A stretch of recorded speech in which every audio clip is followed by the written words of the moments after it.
আসসালামু আলাইকুম। সবাই শাক ভেজে খেতে পছন্দ করে, আমিও পছন্দ করি। কিন্তু আমি মাঝে মাঝে শাকটা একটু রান্নাও করি।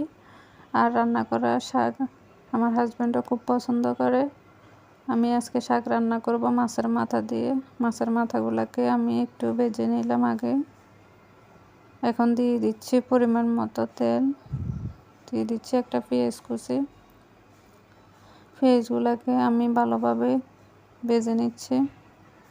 এখন দিয়ে দিচ্ছি রসুন বাটা, হলুদের গুঁড়া, মরিচের গুঁড়া, একটু করে পানি দিয়ে দিচ্ছি মশলাগুলোকে কষিয়ে নেওয়ার জন্য। দিয়ে দিচ্ছি পরিমাণ মতো লবণ। এখন আমি মশলাগুলোকে ভালোভাবে কষিয়ে নিচ্ছি।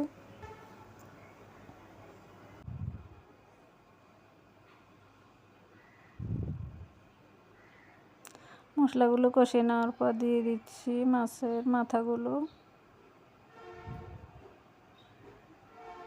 এখন মশলাগুলোর সাথে মাছের মাথাগুলোকে ভালোভাবে মিশিয়ে নিব।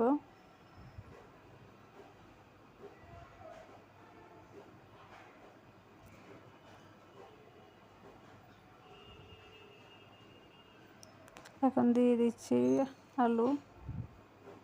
আমি আলুগুলোকে একটু পাতলা করে কেটে নিয়েছিলাম।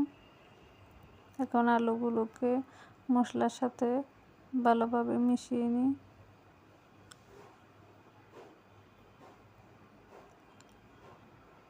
এখন দিয়ে দিচ্ছি অল্প করে পানি। আমি আলুগুলোকে আগে কষিয়ে নিচ্ছি হালকা, কারণ আলুগুলো সিদ্ধ হতে একটু সময় লাগবে। আলুগুলো কষানো হয়ে গেলে দিয়ে দিচ্ছি শাক। আমি এখানে কলমি শাক নিয়েছিলাম, আপনারা চাইলে অন্য শাক দিয়ে রান্না করতে পারেন।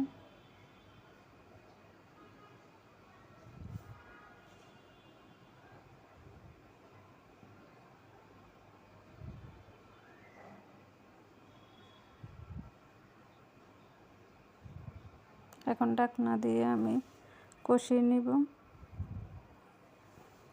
কষানো হয়ে গেছে, এখন দিয়ে দিচ্ছি পরিমাণ মতো পানি, যাতে করে ভালোভাবে রান্নাটা হয়ে যায়।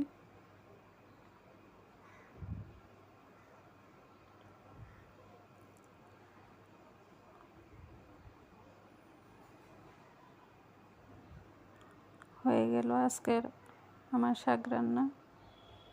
ভালো থাকবেন সবাই, আমার জন্য দোয়া করবেন। আল্লাহ হাফেজ।